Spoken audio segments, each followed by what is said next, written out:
নমস্কার। আজকে আমাদের সাংবাদিক সম্মেলন আপনাদেরকে ডেকে আনার মুখ্য উদ্দেশ্য হচ্ছে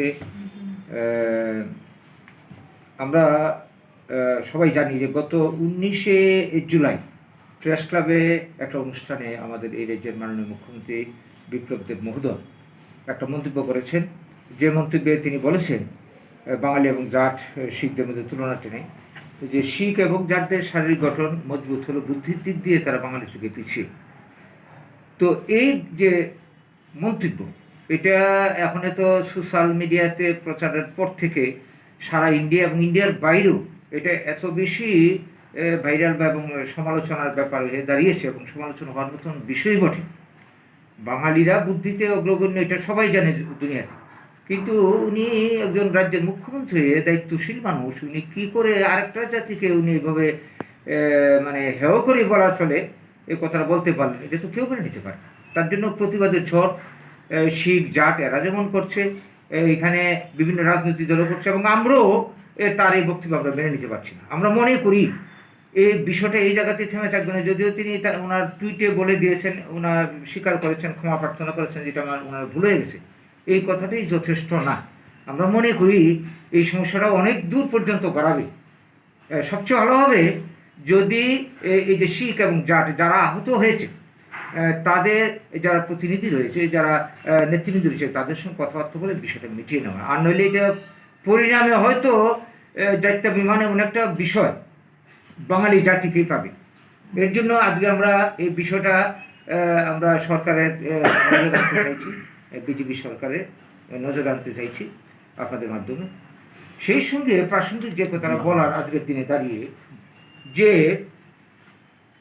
1919 সালে আজকে পাঞ্জাবি এবং শিখ বা জাটদের সম্পর্কে বলাতে আজকে যে রিয়াকশনটা দেখতে পাচ্ছি গোটা দেশে, কিন্তু 1919 সালে এনআরসি প্রয়োগ করতে গিয়ে অমিত শাহ যখন বাংলাদেশি তথা বাঙালিদেরকে, ভারতের ভূমিপুত্র বাঙালিদেরকে যখন উইপুকা বলে সম্বোধন করেছিলেন, তখন কিন্তু কোনো প্রতিবাদ আমরা দেখিনি।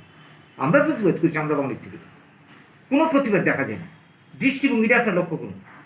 তারপর এখন থেকে আজ থেকে 13-14 দিন আগে এই যে অসমের রঙ্গিয়ার বিধায়ক ভবেশ কলিতা, খুব সম্ভবত নাম, হ্যাঁ ভবেশ কলিতা, উনি বাঙালিকে খচ্চর জাতি বলে মানে সম্বোধন করেছেন। এটা কত বড় অপমানকর, গোটা বাঙালি জাতির উপর অসম্মানকর মন্তব্য। কই আমরা তো এই নিয়ে কারোর কোনো প্রতিবাদ দেখছি না।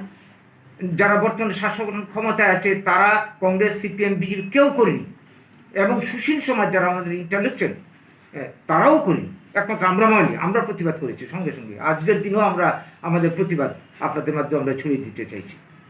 এই আরেকটা কথা বলতেই হচ্ছে, হেমন্ত আরে কি বলে আমাদের যে কি বলে লতা মঙ্গেশকর, উনি আমাদের সবাই গর্ব, ইন্ডিয়ার গর্ব, সুর সম্রাজ্ঞী, এত বড় একজন শিল্পী, মানে গুণী মানুষ, এমন একটা কথা এই কদিন আগে বলেছে, এই 5-7 দিন আগে একটা অনুষ্ঠানে বলেছেন হেমন্তী শুক্লাকে অ্যাড্রেস করে, যে হেমন্তী শুক্লা বাঙালি নয় বলে ওনার গলার স্বরটা এত মিষ্টি। এটার মিনিংটা কি?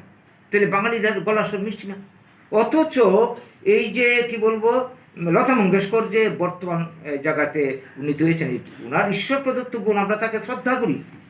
এর পেছনে, এই প্রতিষ্ঠার পেছনে এই যে সলিল চৌধুরী, বিখ্যাত সুরকার ভারতের বাঙালি, হেমন্ত মুখোপাধ্যায়, ইনাদের বা আমাদের এই রাজ্যের শচীন দেববর্মন, এনাদের বিরাট ভূমিকা রয়েছে। কিন্তু এটা ভুলে গেলে হবে না, বাঙালিদের মধ্যে গুণী গানী প্রচুর আছে। এই যে সমস্ত বিষয়গুলি আজকে বাঙালিকে কেন্দ্র করে বারবার অপমান অপদস্থ আমরা হচ্ছি, বাঙালিদের ব্যাপারে কিন্তু কারো কোনো বক্তব্য নেই। এই জায়গাতে হচ্ছে আমাদের পয়েন্টটা আজকের মানে সাংবাদিক সম্মেলনে। পাঞ্জাবি বা শিখদের ব্যাপারে আমাদের বক্তব্য আছে, এইভাবে অপমান করাটা উচিত হয়নি, কিন্তু আমাদের ব্যাপারে, বাঙালিদের ব্যাপারে যখন হয়, কেউ তো প্রতিবাদ করছে না, আমরা ছাড়। এই বিষয়টা সবাই নজর আনতে চাইছি এবং সবাই চেতনায় আনতে চাইছি আপনাদের মাধ্যমে, যে বাঙালি তো ভারত পৃথিবীর মধ্যে শ্রেষ্ঠ জাতি। বাঙালি বারবার এভাবে কোনো অবদস্থ হয়ে যাবে, এটা তো হতে পারে না।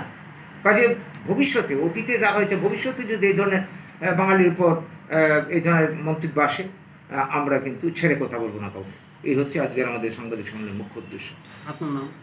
আমার নাম গৌরব ত্রিপল, আমি আমরা ত্রিপুরা জেলা সচিব। কে কে আছেন? আমার বাম পাশে যিনি আছেন রামকৃষ্ণ দেবনাথ, তিনি হচ্ছেন আমাদের আমরা ত্রিপুরা যুব কমিটির রক্ত সচিব। আমার ডান দিকে অন্যতম সদস্য সুদাস, বা দিকে আছেন এখানে আমাদের দুলাল ঘোষ আমাদের রাজ্য কমিটির অন্যতম সদস্য।